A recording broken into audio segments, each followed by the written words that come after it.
So we'll get started. So first of all, welcome everybody. Thank you so much for joining us to our Power and Aging guest speaker event. We do one every month around this sort of time, middle of the month, usually on a Tuesday evening. We're actually, I think, in our 10th month of doing them. So they've been a really successful for us, and we're really happy to be able to bring that kind of extra wisdom and value to our program for you by inviting in different guests. For those of you who are not familiar with Power and Aging, it is a group coaching program that we started last year for mostly women. I don't want to say only women, but we do tend to attract mostly women coming into midlife, whether you feel that is around 40 or you feel it's 60, 70. We welcome everybody going through that sort of middle of life transition and all of the fun things that we encounter as we transition.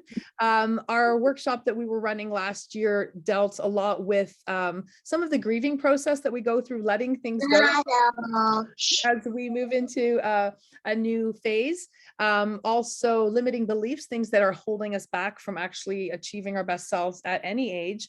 As we know, aging is inevitable and it's actually a gift. So it's a gift to wake up every morning breathing and healthy and well. And it's something that not everybody is granted. So we look at aging as something to embrace and to not think about anti-aging. We're actually very pro-aging in a beautiful, graceful way. So our community, we deal with different topics, and we have a group coaching program that we run usually the Saturday after this event. So it's this coming Saturday at 11:11 Eastern Standard Time, and that's a 1-hour session for members only. Again, we did run a workshop, which we'll probably be bringing back at some point this year as well. We're also going to be introducing our new podcast soon, but I won't big it up too much yet because we're not there yet. But we're really looking forward to adding that to our repertoire for Power and Aging. And just a quick note on our membership program. We've tried to make it affordable for everybody. A lot of people are wondering, what's group coaching? And we are certified life coaches. We love to help people move through, like I said, the transitions and deal with things that is happening with them. One-on-one coaching is fantastic, but this offers an opportunity with group coaching to make it very affordable for everybody. And our group coaching program is $11.11 a monthly. So it's $11.11, or you can join annually for $11.11, and then you're an annual member coming monthly to our coaching sessions and all of our events as well. So we welcome our beautiful members here tonight and some that couldn't make it. And we welcome everybody. So thanks so much for being here as part of our community tonight. Just a quick housekeeping thing with Zoom. I'm sure everybody is zoomed out, but if you don't know, you can choose speaker view, and then our guest speaker will appear a little bit larger for you. I will ask everybody to stay muted during the presentation. If you have something you want to chime in, Anya has said that it's no problem. You can put it in the chat. We can try to address it as we go along or ask the questions. We will also have a Q&A at the end as well. So we'll make sure everybody has their questions answered. And we will follow up at the end as well with an email. So if you have come on this evening and you have not yet registered for our newsletter, please visit powerandaging.com. Very simple, powerandaging.com. And there's a little sign up thing for our newsletter. And then you'll make sure that you get all of the notifications for all of our monthly events, as well as the follow-ups as well, because I think Anya's going to be offering a little special gift. So you want to make sure you get that in our email. Okay. So without further ado, I would love to introduce our special guest for this evening. I was very fortunate to connect with Anya during a program that we both took, an online program. She's all the way in Calgary, so I've never actually met her. Edmonton. Oh, you're in Edmonton now? Yeah, Edmonton. No, always Edmonton. Oh, Spruce Grove. But because the program was Calgary. That's why. Yes. Yeah. Okay. Sorry. Oh, so you're actually closer to Jenna than I thought. I am. She's my neighbor next to St. Albert. St. Albert's. Yeah. And we've never got to meet in person because everything is virtual now, which is also a blessing. So I learned quite a bit about Anya as far as what the work that she does, trying to help people with their health solutions. And we thought it would be a really great fit for this program as we we transition through different stages of our life and want to make sure that we take the best care of our health and our hormone health. So without further ado, I will introduce Anya. Hi, everyone. Thank you for joining me tonight, or this evening, I should say. A little bit about myself before I get started. I am a nurse of 13 years, always had a passion for natural health. I came into the field even before nursing, taking care of people in group homes.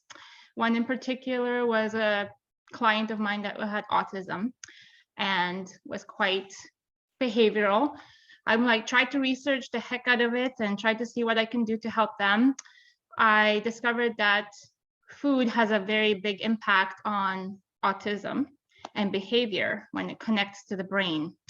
And I developed a meal plan for them, and I saw that they lost weight and their behaviors stopped and they became like more calm. So I figured I had some kind of a gift for that my passion could take me somewhere else, and started my nursing and saw many things in healthcare. And I discovered that having my passion for holistic health, I should be able to help people, try to teach them how to prevent certain things, to get into the hospital, help people lose weight and feel great. Why I chose for women mostly is because we're ones that like to lose weight most, I think, all the time. Hormone imbalances, which affect their weight loss as well, and gut health, which has become quite the study now that our gut is connected to more than just pooping. It's connected to our hormones and our overall being and all that stuff. So that's a little bit about me. I know most of you probably had some issues one time or another with eating food or weight loss or even digestion. So maybe if you have any questions at the end, let me know, or in between. I'll get started. I'll share my screen with you guys and talk about a little bit about hormones and gut health. Okay.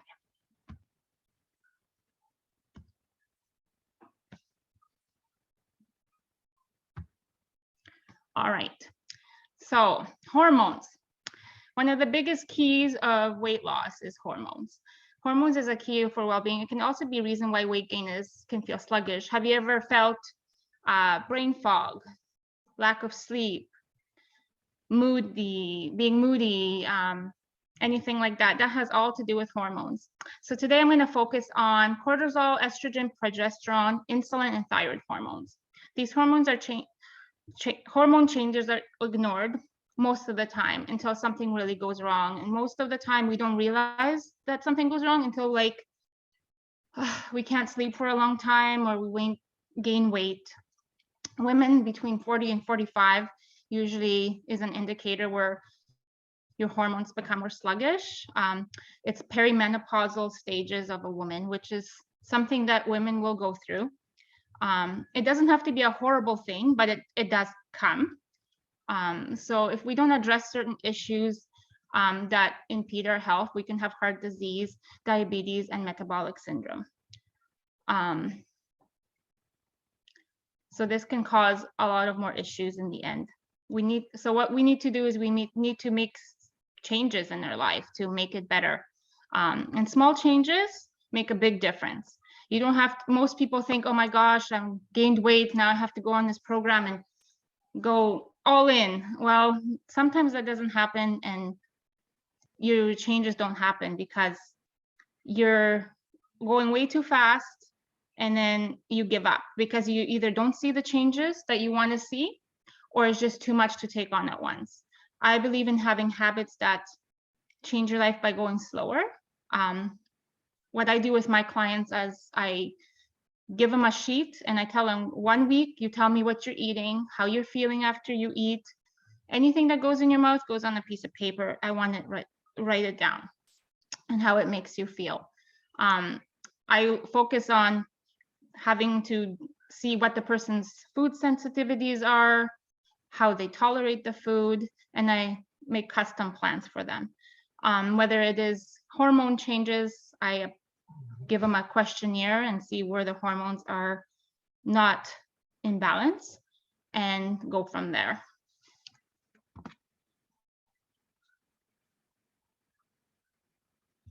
Just a second here. I'm trying to see if I can, there we go. So a little bit about cortisol. Now, cortisol is our flight and fight. It's one of our stress hormones. One of the things that we all have stress in our lives. It's how we deal and manage our stress that makes a difference. What ways to assist your cortisol levels is meditation, exercise, such as yoga, cardio, journaling, getting good night's rest, listening to music, and breath work. Okay, so a little bit about cortisol. As you can see, I'm your stress hormone. I think of me as a nature's alarm clock. So when we go to sleep at night, and if we end up waking up in the middle of the night, that means that your cortisol levels are not in balance, because your cortisol levels should be down at night and it should be waking you up in the morning. That's when they're in good balance. When you're hyper before you go to sleep, there's a good chance your cortisol is out of balance as well. It should be your melatonin that should be helping you go to sleep. So it regulates metabolism, controls blood sugar, reduces inflammation as well. So if you have insomnia, weight gain, especially around the mid region or upper back and face, have anxiety, fatigue, mood swings, and depression, there's a good chance that your cortisol is out of balance as well. So one of the supplements is fish oil. You can supplement with fish oil, ashtawanga, which is an adaptogen. If nobody ever heard of adaptogens before, they're these wonderful mushrooms, and what they do is they adapt to whatever you're feeling. They're awesome for stress and help with anxiety as well. There's also green tea, which is high in L-theanine. L-theanine is really good for people that have anxiety issues.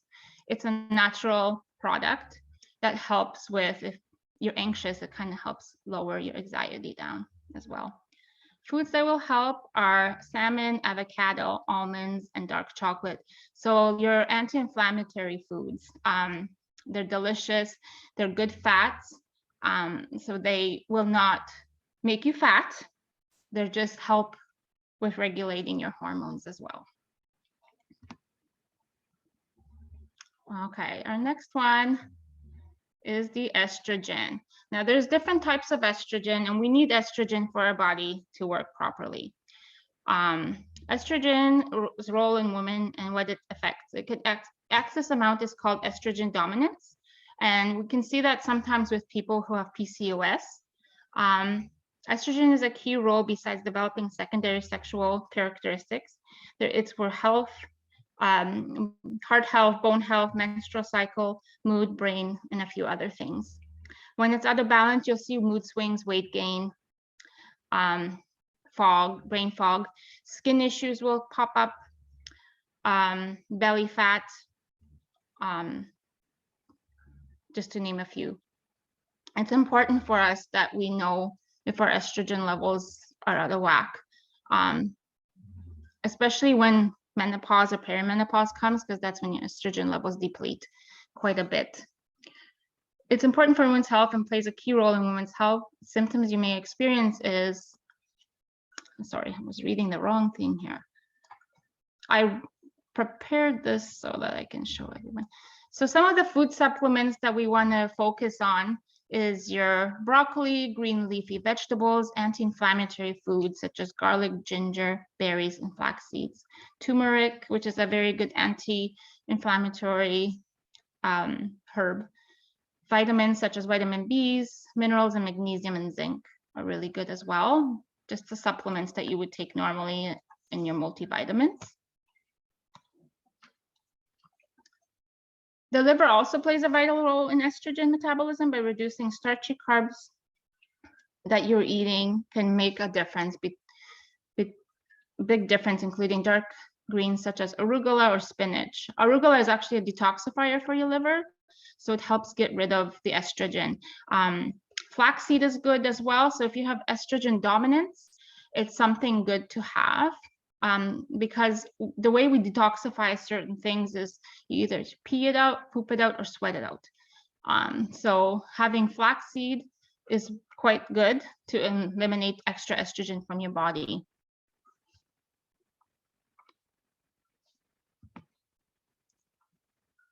And the next one is your insulin. Now, insulin is a big thing when it comes to energy for your body. We're living in a society now where a lot more people are diabetic. And I've seen that a lot in my practice at the hospital. We have mostly, I would say on average, more than 50% of patients that are diabetic now. A lot of them are pre-diabetic or they are insulin resistant, which means they no longer are sensitive to insulin, so they need to have it given by injection. So we see that a lot more than before. In my 13 years of practice, I think it increased by more than 50%. So if I think that's a bad thing for sure, because if you have diabetes, you're on a roller coaster to heart disease and obesity and all these kind of issues as well. So your insulin is kind of like the key, the glucose, and it's the key to open up your cells. It opens up your cells and it goes inside and it spreads the energy all through your body. So you really need, glucose, and it needs to be able not to swim around the cell, it needs to go into the cell. If you have insulin resistance, it doesn't go there, it just swims around and you feel hunger, thirst. Those are the certain things that you would be feeling if you're a diabetic. You can be hungry, sugar cravings, hormone imbalances. People with PCOS are more at risk for having that, insulin resistance and diabetes. So it can raise a havoc on your weight gain as well. I always like to focus my food for my clients about eating properly by filling their plate with fats, fiber, and protein. The fiber would come from your carbohydrates. I like to go follow a lower glycemic index for my clients. So which means high glycemic foods will always raise your blood sugar. It will give you that instant high and then it slows down. If you don't have something that will slow it down and you only have processed carbohydrates or food that is like white rice, pasta, potatoes, and not supply it with any kind of fat with it or any kind of fiber, it will go into your bloodstream really fast and it will crash. And that's why some people have that 3 o'clock slump where they feel tired and they feel like they are wanting to reach for that energy. And it's also a carb or something because they feeling sluggish and they need that quick boost. By eating 3 things on your plate, which is your fats, proteins, and your fiber, it sustains your blood sugar at the same level. And what you're looking for is a nice balance. You don't want to go up and then down and then up and then down. You want it to stay balanced. And if you fiber, it would be your green vegetables like your lettuce, your arugula, your spinach, your berries, which is your blueberries, your raspberries, flaxseed, anything like that. Your fats would be your almonds, your nuts, your avocados. Salmon is a good fat. You want to eat lean protein, so you want it to be chicken and beef or pork or whatever you're eating, but it should be grass-fed and it shouldn't have any like pesticide, hormones in it. Some of them will be having antibiotics in them, so you have to look for good sources of your protein as well. And your omega-3s and 6s and 9s. More 6s and 9s than 3s because the omega-3s tend to give you more anti-inflammatory issues, so that we want to have less of those. Any questions so far?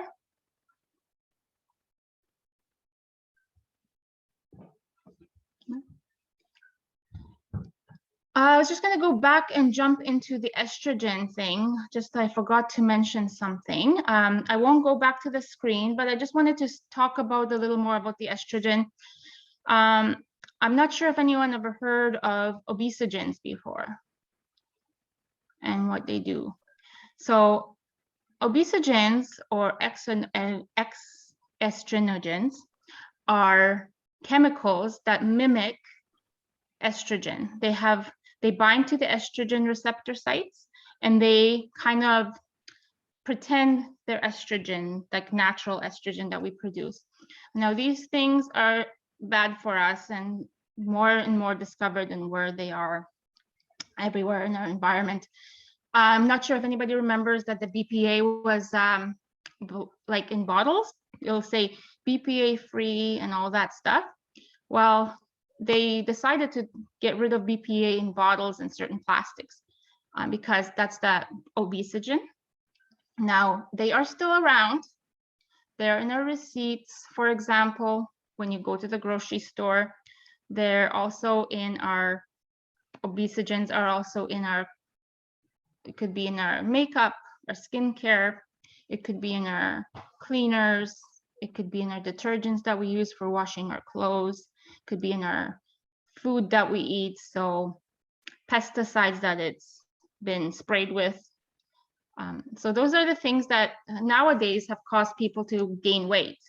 And there's been studies done that this weight that are people putting on, they're eating everything right, but they're just putting so much stuff on them or using it that they just can't simply lose the weight, or they're gaining when men are getting boobs and female hormones, because that's estrogen, that's what it does, right? So there's been a lot of studies done, and there's ways to get rid of it, not 100% because we're all surrounded by it, but there's ways that we can minimize the facts of having it. So by checking your bottles, using more glass instead of plastic is one way. Changing our washing detergents or cleaners to more natural products instead of using the ones you can buy at the store, just looking for more alternatives. Skincare, makeup for women, it's a big thing. A lot of it, we don't know some of the ingredients in them. We don't know what they could do to us. So it's good to go less ingredients and more that you can understand and read, the better for your skin, because your skin is the biggest organ. It will absorb stuff quickly, and people don't realize how much damage that over time can do. It can cause inflammatory issues. It can cause a lot of gut issues. People won't be able to digest stuff. Your skin is just as if you were to put it in your mouth. It takes 15 seconds for it to absorb into it, and that's all it takes. It's also found in your non-stick cookware. Microwave popcorn has the obesogens in it as well. So those are some of the things that obesogens or exoestrogens have. So that's one. I found that out a few years ago, and I'm like, oh my God, I need to change everything.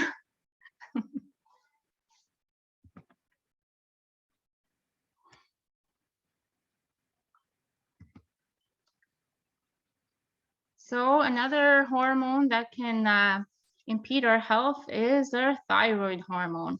That guy is a regulator of our metabolism. Most of the time, women are between 35 and up, going into perimenopause, are more likely to have thyroid problems, hypothyroid. Hypothyroid is when you feel sluggish, you have dry skin, itchy skin, thinning hair is another thing. Gaining weight and unable to lose it, extreme fatigue, or just being super tired, faster heart rates, slower breaths. You can't control your temperature, so you're always more cold. Your cholesterol is out of whack. Those are some symptoms of a hypothyroid. And it is important. Our thyroid regulates our metabolism. It also helps us be happy. Like, if you're sad and depressed, maybe your thyroid is out of whack. So doctors usually, regular general practitioners, usually just focus on TSH, which is the thyroid stimulating hormone. They don't look deeper into the T3 and the T4 hormones, which some people That's what it is that's causing them their hypothyroidism. A lot of the time, it's more deeper of a problem. They don't look for optimum health. They just look at this is how it is. You're in between this, and that's okay. But some people just don't feel good, even with that. So I usually recommend my patients or my clients to go to a naturopath to get their thyroid checked, because they do the T3 and the T4 breakdown, and then they can suggest medication that will work. Because if you don't have your hormones working properly for you, you can eat your heart out and run a marathon and you still won't lose weight for the thyroid hormones. So I usually recommend supplements too, like selenium and zinc and kelp, healthy fats, flaxseed oil, vitamin B complex, vitamin D, and leafy green vegetables. I usually create a diet plan for them too. Some diets won't work for people that have hypothyroidism. They have to have more of an anti-inflammatory diet, which will help them, because thyroid is an anti-inflammatory issue. And if you don't focus on healing that, you won't get anywhere usually with it. You'll keep having weight gain and frustration and basically give up and feel crappy. I mean, if you have no energy, you're not going to be feeling like eating, food. You'll just reach for something much easier, quicker. So my next subject will be our microbiome, which is our stomach, our gut health, which is like our second. It's as important as your heart, I would say. And there's more discovery coming upon us now, how it's so connected not only to your metabolism and how you break down food and how you feel, but it's connected to everything. It's connected to your brain even. Serotonin is made in the stomach. So your happiness right there. So I always say the microbiome is like your garden. If you feed it the right food, it will flourish into beautiful flowers. You will feed it good stuff, it will nourish it. If you don't feed it good stuff, the weeds will overgrow it and overpower it, and you'll have an imbalanced gut, and that's called dysbiosis, which is you can have a leaky gut from it, which causes you to have IBS, which is irritable bowel syndrome. You can have bloating, diarrhea, constipation. You can have fatigue, brain fog. All those kind of things also have to do with an imbalanced gut.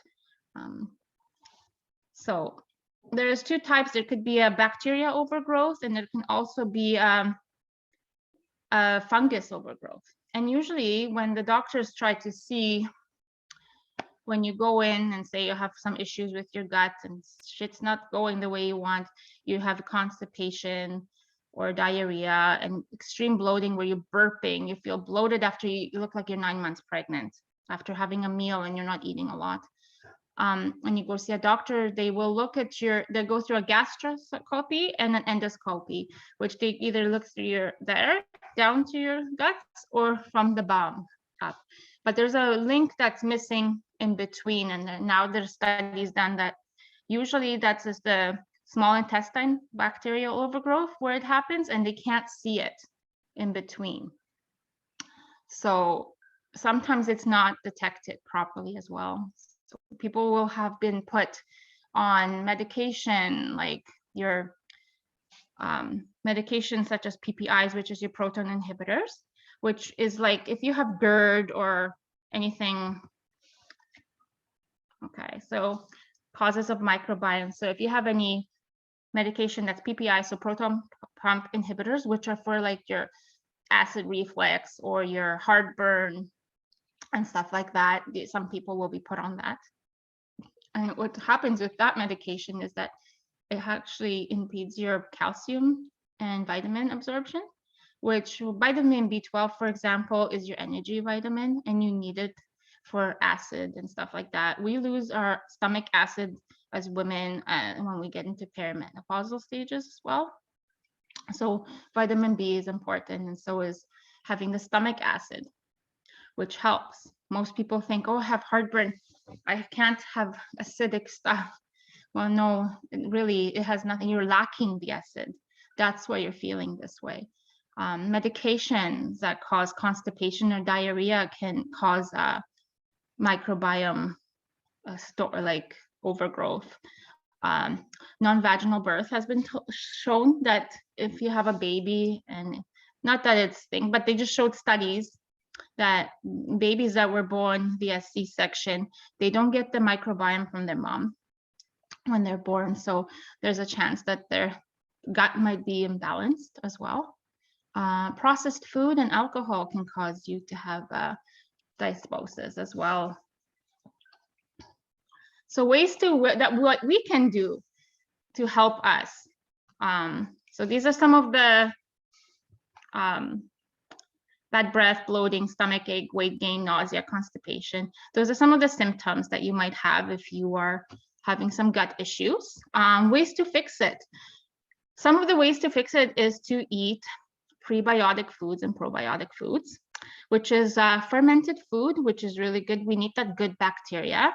We need to give it some more good bacteria to overpower the bad bacteria.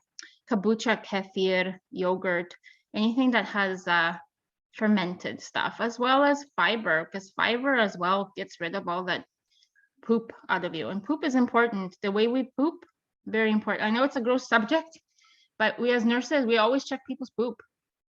What kind of poop did you have today, you know? And believe me, yes, poop stinks, but there's a special smell for certain poops.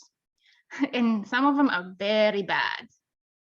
Actually, one of it's called a C. diff, and that's when you have a very stinky poop. And there's been research done, like people that will have it is because there are bacteria, antibiotics resistant. And what happens then is they're constantly having poop, diarrhea, like nonstop. So if it's a chronic thing for some patients, they have to do fecal implants for these patients. So they take a donor that's a healthy donor, and they take their poop and they implant it into the other patient to stop the diarrhea. And there's been actually studies done that people that have a healthy gut, let's say you take a person that donated this poop and it was a skinny person, like healthy, and the other person was fat or overweight, they will actually lose the weight because their microbiome changes. So I'm like, wow, they should make these into diet pills somehow. But yeah, it's your microbiome is your weight can come from there. So it's amazing what they can come up now. All right, so ways to help you habits to help you with your weight loss journey. Intuitive eating. I'm always a big, that's why I'm always promoting intuitive eating. Is when I have my people, I always tell them, you know, I need you to write down for a week of what you're eating, how you're feeling when you had it, why did you eat it, and how much did you eat it. Some people are stress eaters, and eating can be something for them that they just eat because they're bored, stressed, depressed, trying to numb themselves somehow and push the feelings down, and the food makes them feel happy. By getting to the source of it, sometimes it helps to recognize why you're eating and trying to change the ways, like changing the habits. Journaling is another one. I mean, your feelings as well, like how you feel, being gratitude and stuff like that. Get at least 8 hours of sleep. Now, sleep is important because your melatonin is very important for your metabolism as well. There's been actually studies done about melatonin that people that are night shift workers have a higher risk of getting cancer because they are they're not sleeping, so their circadian rhythm is off and are higher risk of having the cancer. So melatonin is big for sleep. You need your rest. It helps with your metabolism. It helps with weight loss. It gives you rest. When you're resting, your organs work, and that's when everything is getting processed and healed, and you need that time for that rest and digest. Your body needs it. And that's when your growth hormone comes into play and helps you lose weight as well. Create a ritual, drink what you want to do around sleep and rest. Drink plenty of water. I always give a trick if people want to drink water and how much they're drinking. You have a water bottle and you put elastics around it, 8 of them. And every time you drink a bottle of water, you take the elastic off. It kind of gives you an idea of how much water you're taking in during the day. I have to drink some water, excuse me. Another one is not drinking caffeinated beverages.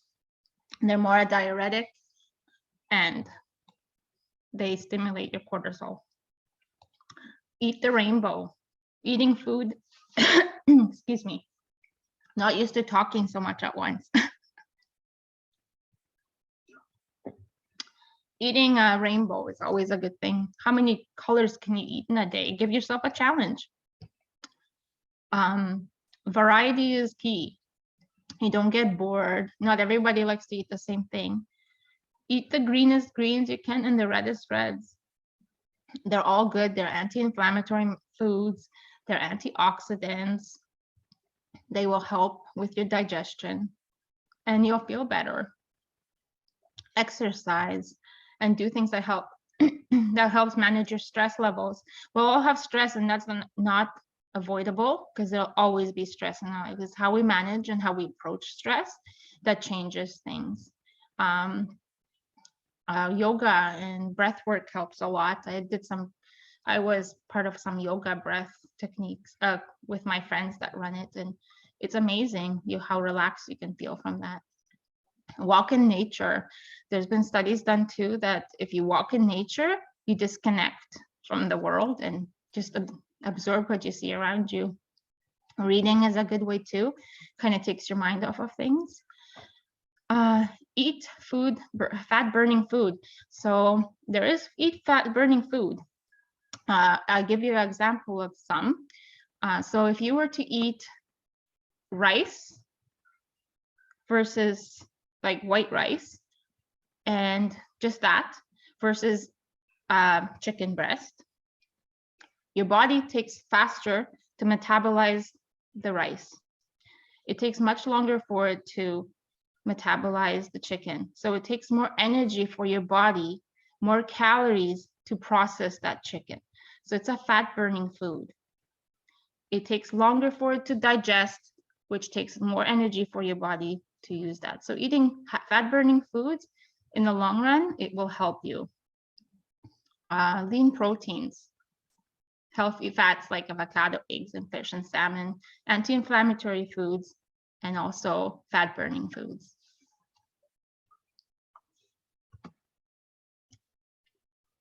So this is one of my recipes that I created for people. It's for a green smoothie. It's actually pretty good. It has your proteins and your fats. And I used monk fruit to sweeten mine. I mean, if you buy a protein powder, some of them have sweet, they're already sweet. So if you find that it's not sweet enough, you can add some more stuff.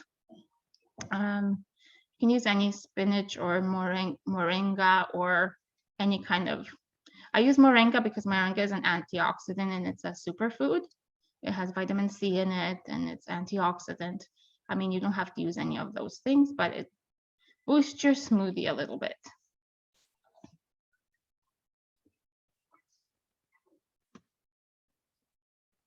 And this is my discount, so I'll leave that for later. Sorry, there we go. Anybody have any questions?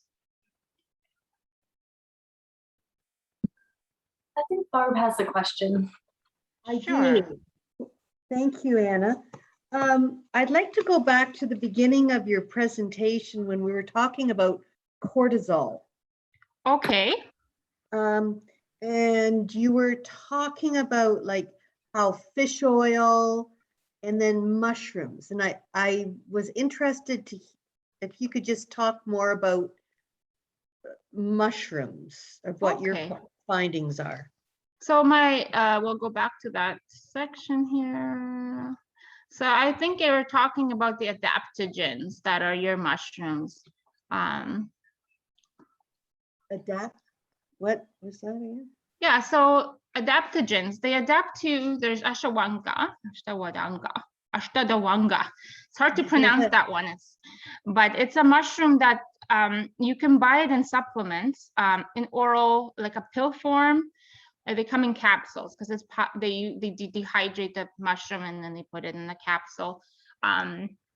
You can buy ones that are in gummy bear form. You can buy them in, I buy mine in a gummy bear form. Let me show you guys.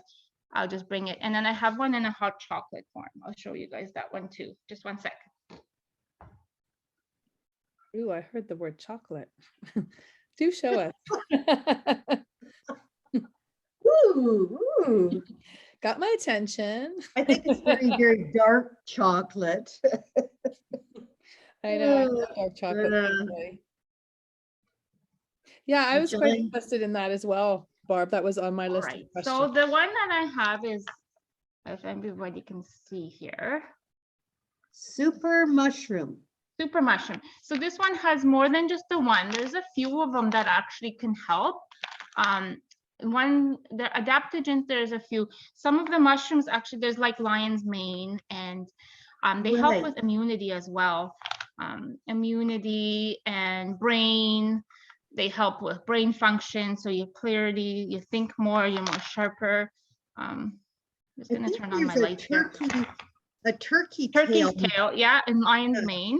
Yeah, those are ones of them. They're all adaptogens. They're in that adaptogen family. So if your adrenal glands are out of whack, which can cause you also fatigue, brain fog, extreme moodiness, tiredness, you just wake up tired, you just can't get enough energy. You're kind of just basically dragging your ass all day, I would say. Dragging ass syndrome. But the mushrooms help with that too, because they adapt to whatever is happening in your life inside, and they kind of just balance you out a little bit. With natural products, Brand you won't name? see, pardon me? What was the brand name of your gummy? Sorry, it's called Suki. I'll just show you guys again. Suki. And it's gummy bears, and they have they're not sweetened with anything. I think they have like stevia sweetener in it, and it's coffee flavored. They're actually pretty good. Yeah, they have turkey tail and lion's mane in it as well. And if they're really good for your liver as well, liver detoxifying. And another one that I found, it was really good if you feel like having a little bit of a treat, is a 5 mushroom chocolate elixir.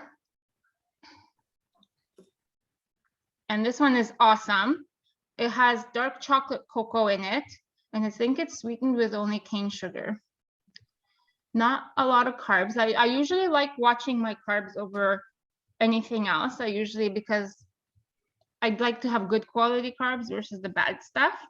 So this one is like, you put a tablespoon of it in, like, I use almond milk, but you can use any kind of milk you really want, or water, whatever works for you. And I found it really good too. It's a nice treat, and you can use it instead of coffee even. Not that I'm saying coffee is bad. Coffee is good too, but this one is a nice change. So I can show it again just in case anybody missed it. So this is the one I use. And you can buy it in a health store. I was going to say, Anna, as well, after you stop sharing your screen, maybe we can get you to hold it up again as well, so it'd be a little bit bigger. Sure, for sure. Yes. Sorry, I can't see what people see. Oh, it's okay. Thank you. So yeah, those are some of the things. I'm gonna, anybody else, any questions? I can stop sharing the screen now, because I'll just show you guys what I have to offer, and then I could stop sharing my screen here. So.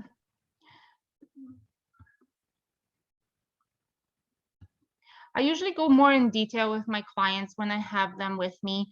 I have a questionnaire for them that they go through regarding hormones and stuff like that. And if I ever notice anything that's out of balance that we can't fix with food, I usually recommend a natural practitioner or somebody that they can see for just hormone testing. If there's anything that could be an issue for them with your estrogen or even your gut, if there needs to be some type of testing, I will suggest it. If we can't get through it ourselves, if you're still having trouble losing weight, I will always suggest or even recommend certain ones that I know are pretty good. So my plans are 6 weeks. There's one 6-week program that I offer, and I create 4 meal plans. I make 4 recipes for you as well. So something like for breakfast, lunch, supper, and a snack. We will do weekly Zoom in, so FaceTime, whatever is more comfortable. If you're close to me, we could meet and greet as well. I didn't add this on, but I also offer, like, let's say, clean your cupboards. So I can help you and educate you what could be harming you and couldn't, like all those obesogens that could be, impeding your weight loss plans as well. So I'll go through that. Some people prefer to help with grocery shopping, so I will recommend a list for them. I usually ask them where they shop, so kind of easier and what kind of stuff. I offer tips and tricks of how, things you can switch off. Like, let's say you love your pasta, when that's your food that you like, which is fine, no problemo. But I also recommend tips and tricks how to, incorporate other things and kind of add a little bit of nutrition to that pasta. It's either switch it out a little bit or give you ideas of how to make it more healthier. And I also have a plan for a 30-day challenge. So it comes with a 1-week plan, 2 personalized recipes, and just check-ins and stuff like that as well. And then I have one more, and it's for mama on the go. So if you have a busy life and your children are younger and you're going crazy, or even just someone that is a mom but don't have time to feed anybody in the house, I'll create a 7-day meal plan and a shopping guide as well, and then just some kid-friendly lunch guide as well. Yeah. Any questions from anybody? I Maybe- think, Oh, go ahead, Jenna. yeah, I think Barb has a question as well. Do you want us maybe stop screen sharing and then we can open up a I little am bit? going to stop it right now. Awesome. Perfect. Thank you. Oh, thank you, Anna. I'm finding your presentation very interesting. Oh, thank But you. I It's my just first have- one ever. Well, you're doing a great job. Great job. I just always my thoughts get lost when people say, if your estrogen is out of whack. Well, how do we know? Like, do you have to go get your blood taken? And should you ask your doctor to tick off a few of those boxes on that, Your blood what he- requisite. Yeah. yes, the requisition, because he'll just usually doctors just go, yeah, you're good, and it's like, well, am I? You're telling me that I'm pre-diabetic. You're telling me that I need to lose 60 pounds. So and I feel I'm active and eating okay. It just sort of drops off dead. It's just like, your blood's good. And it's like, well, did you measure, I'm 64. Maybe my blood's not, what am I supposed to be like? What's my blood measurement supposed to be like? So do you have any question? Tips on asking about information? Doctors won't usually test those type of hormones. Unfortunately, it's sad, but they just don't. They may not have enough knowledge behind it because they're basically, your GP will just kind of generalize things. They only get so much time in this kind of health, this type of thing, and this type of thing. So they're usually quite quickly, and they'll just test the main one. And if that kind of is within normal range, which is, it could not be for you. You're within normal range is not optimal for you. I usually recommend, I would do a little quiz with you, like short answers, yes or no, if you're having any of these symptoms. And I would recommend then a naturopath. It is not costly, but it can cost money out of pocket. The reason Alberta Health, or they don't do that, is because it's some extra money and it costs them. So they don't want to do it. Even though it's not coming out of the doctor's pocket, they just don't test for those things. So I usually recommend like a naturopath to lead you in that direction. Whether they'll suggest some kind of bioidentical estrogen, which can be a topical, or if you don't have enough, whatever, you probably don't have enough, that kind of stuff. Sometimes that's an option. And sometimes doctors, your GP will offer you those things as well.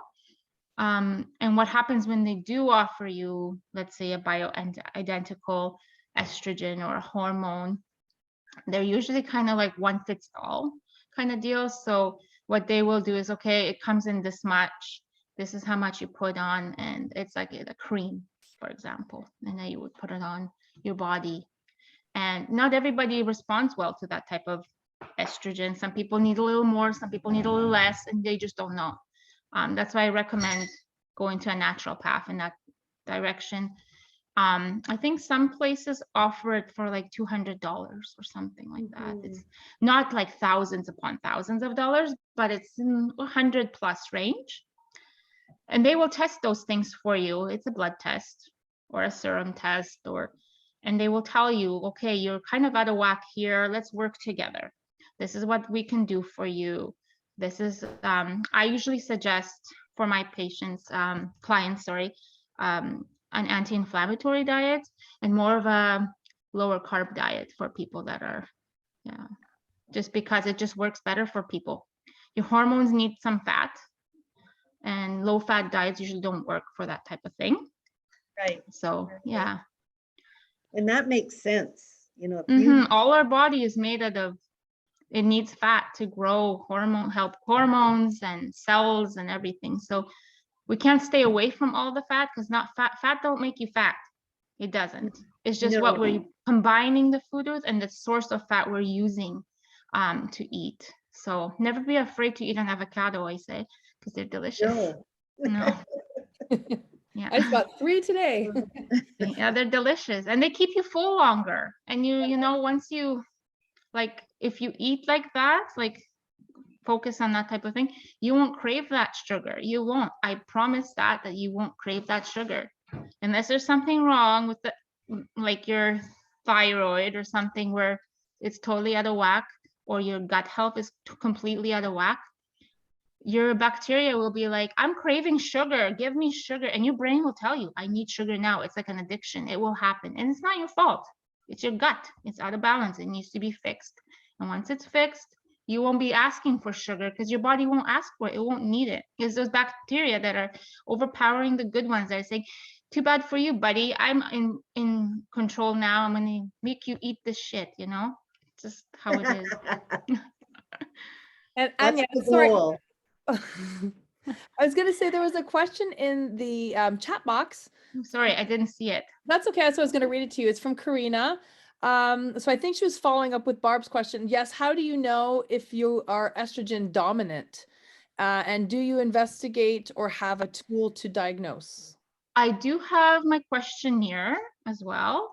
Some of the things that will cause you to be estrogen dominant is abdominal weight, hair thinning at the top here as well, some of them, fatigue, acne. Some people have even facial hair if they have, like, men kind of facial. We all have a little bit of fuzz, but it's the kind of fuzz you don't want to have.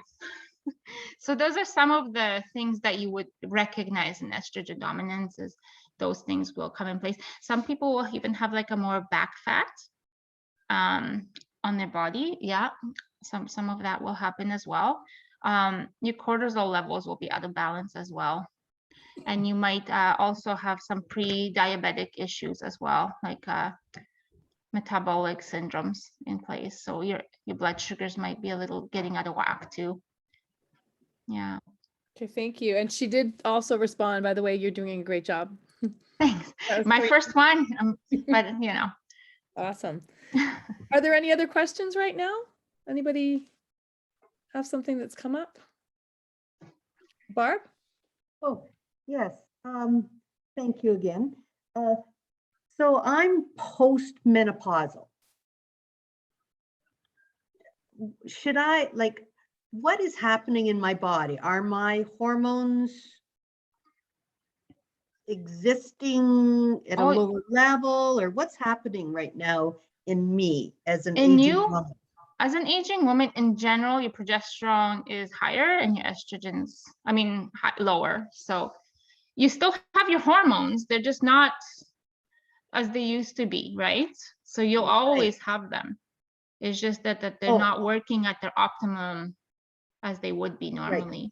So are Yeah. you saying food could help Food can help. rev them up a bit? Or get them Not at a good necessarily rev them up.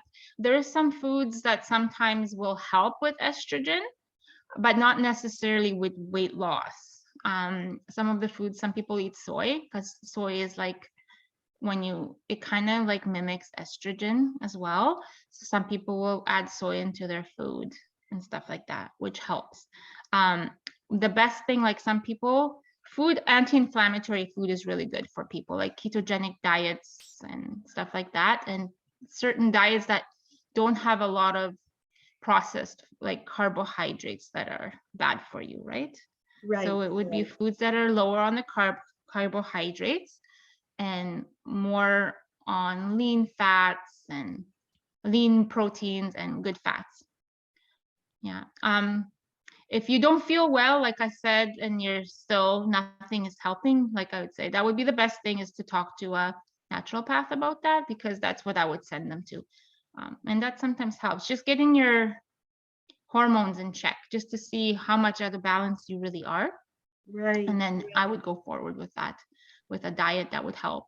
But usually it's a diet that's anti-inflammatory and focuses on more protein for women. Women do not eat a lot of protein. We're all bad for that. We can say we are, but we aren't. Because you will never pig out on protein, never. You'll pig out on No. carbs, no matter what. But it's just your body just doesn't want to eat. No, no matter what, we will never want to eat it. And you know what? Protein is so important. It helps with weight loss. It helps with your body. You know, like even exercise, if you do exercise, what's the best exercise for us? Building muscle. Because without it, you need muscle to hold your body up.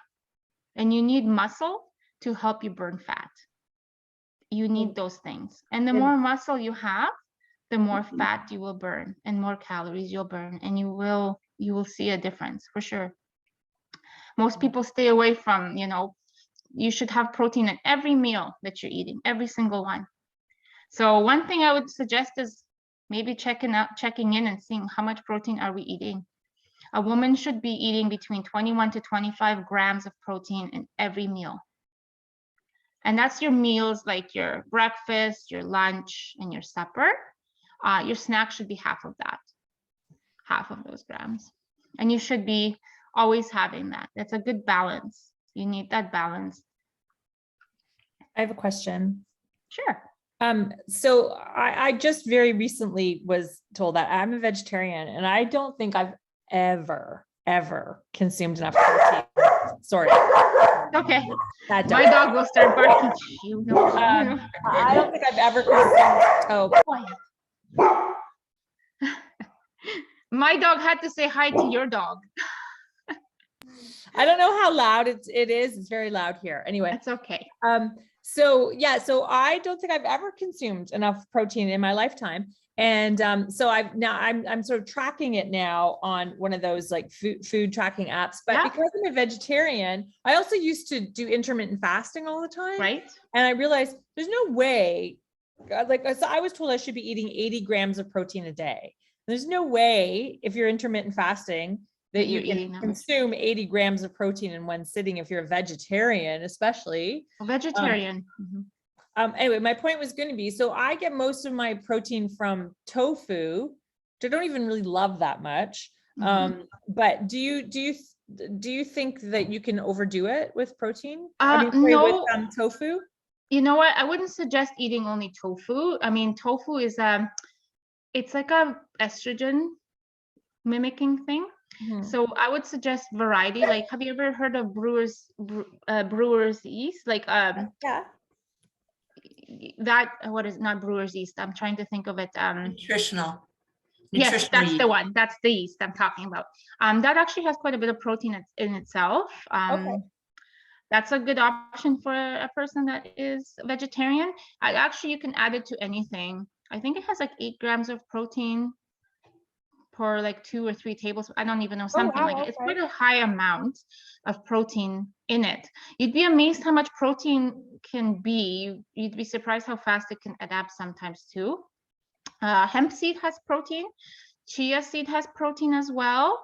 What else has protein? Even your vegetables have a traces amount of protein as well, right? So there's always that. But yeah, try the nutritional yeast. Okay. I think you can buy it at a regular grocery store. I think Robert, what is that brand? There's a few different brands, but there's one that you should find it in your organic or your health section of your grocery store. It shouldn't be a problem.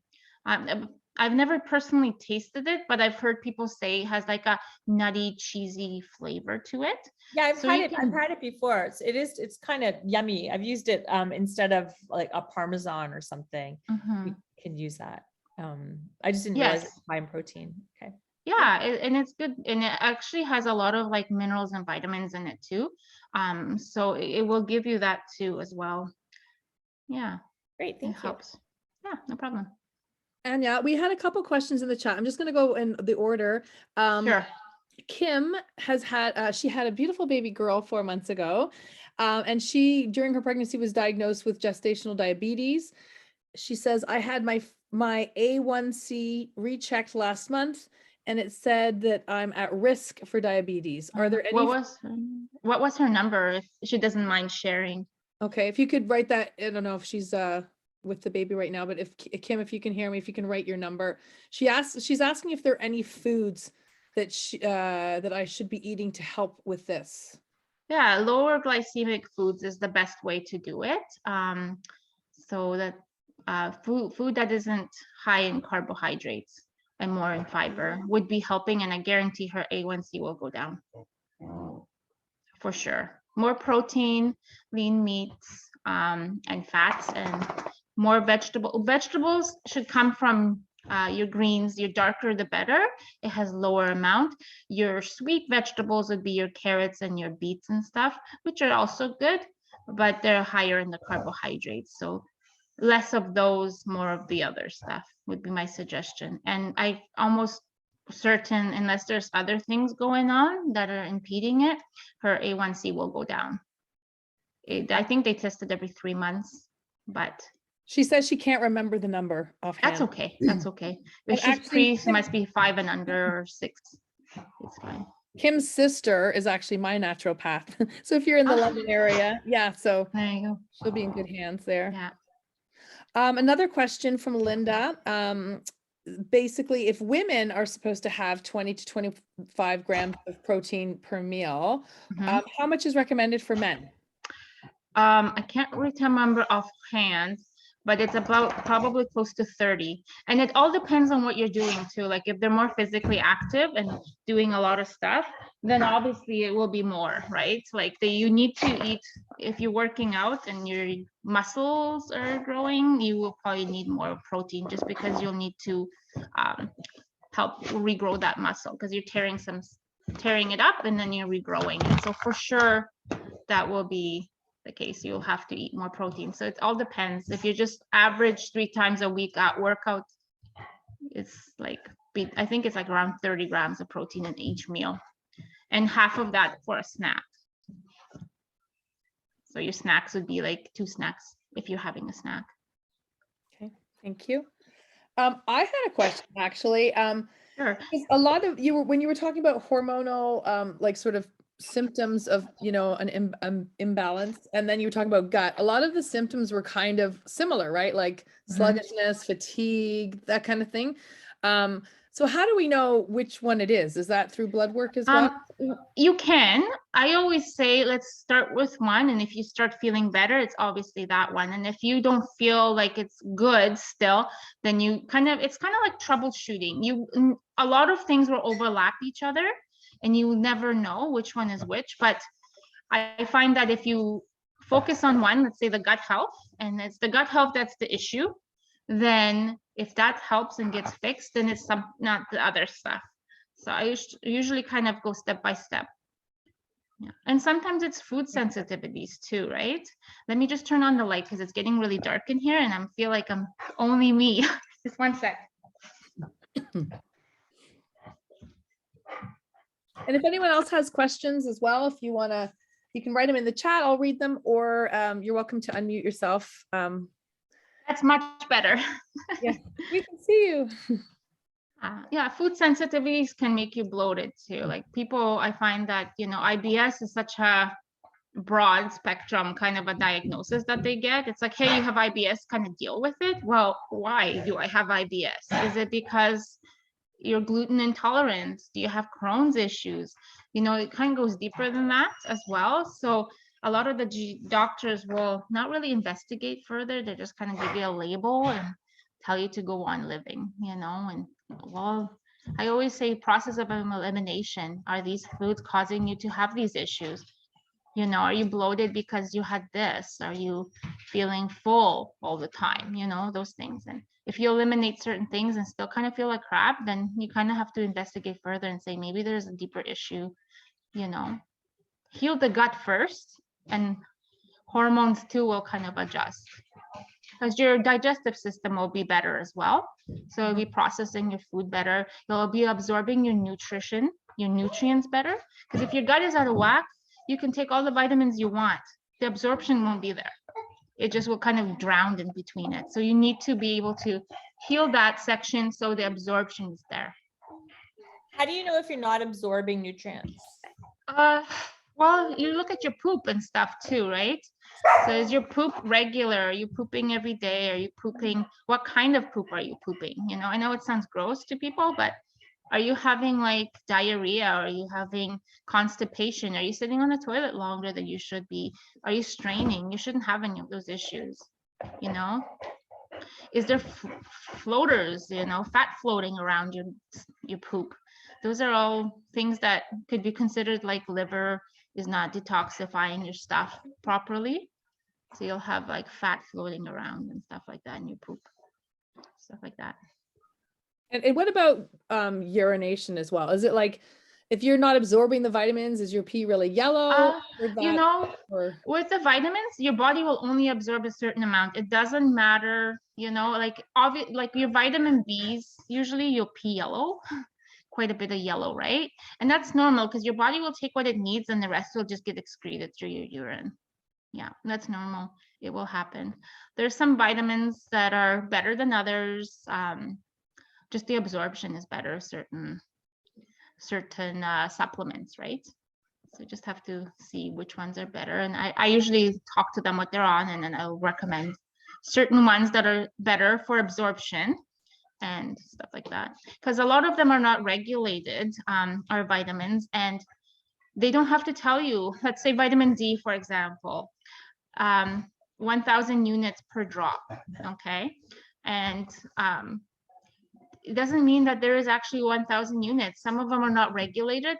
So they'll say that's how much it could be, but it's not. So there's certain quality standards that people go by, and they have to be regulated. And it is actually what it is. Sorry, while you're talking about vitamin D, or I think it's D3, it's specifically, D3? Is it true, like they say it would absorb better if you're taking that with K2? So like, yes. So certain vitamins work better when they're with another one? Okay. Yes, and that one has been, I think it's been for a little while, they've been researching K2, and it actually is better. And there's a ratio that works best. I can't remember offhand right now what the ratio is, but there's a certain ratio of K2 to vitamin D3 that works best for people. And not like vitamin D3, I can guarantee you a lot of us are deficient in it, more than we would like to say, but we are. It's just how it is. And they don't test you regularly on vitamin D3 deficiency. You have to actually request it from a doctor or get it from a naturopath to see how much you actually have and how much you need. That's just something, because it's cost them money, so they won't, not them, the healthcare, but they just don't do it. Well, and Linda's asking how many IUs of D3 would you recommend taking per day? Everyone's different. Personally, I use 5,000 in the winter. That's just me. Some people might need more, some people need less. It just depends on what, but I would usually recommend 2,000 for sure. She's taking 10,000. See, there you go. So you're doing really well. That's how you should be. Yeah, because you know, we're all deficient, and vitamin D is so important for immunity. It's actually, I think someone said it's actually like a hormone, vitamin D3. So it's fat. You can have it on an empty stomach and you have it, or with food, it doesn't really matter. Some vitamins that aren't fat soluble, you should take them with food. It's just because your sensitivity and absorption is better. So like vitamin C, for example, and vitamin Bs, I would recommend having them in the mornings and with something to eat rather than having them on an empty stomach, because they could kind of make you nauseous and not feel the greatest. It's just how they are. They're more better with food. They work better. A quick question. What is your stance on iodine supplementation for protecting? For your thyroid? Yeah. I think they're good. As long as you have a low thyroid, take it, and just be careful, because thyroid is such a sensitive thing that you don't want to mess it up. You know what I mean? Yeah. I mean, eating food that is iodine, like seaweed and stuff, is better probably because it has naturally that in there. So like your nori wraps and stuff like that, they have a natural iodine, like they're just high in them. So Thank you. yeah. Are there any other questions as we're kind of bringing Let the dog out. to a close? And I I'll know just show you guys this again because yeah, you were thank you. requesting. I'm gonna make you the speaker screen. There we go. Harmonic Arts. Okay. Yeah, they should have it in like a health store for sure.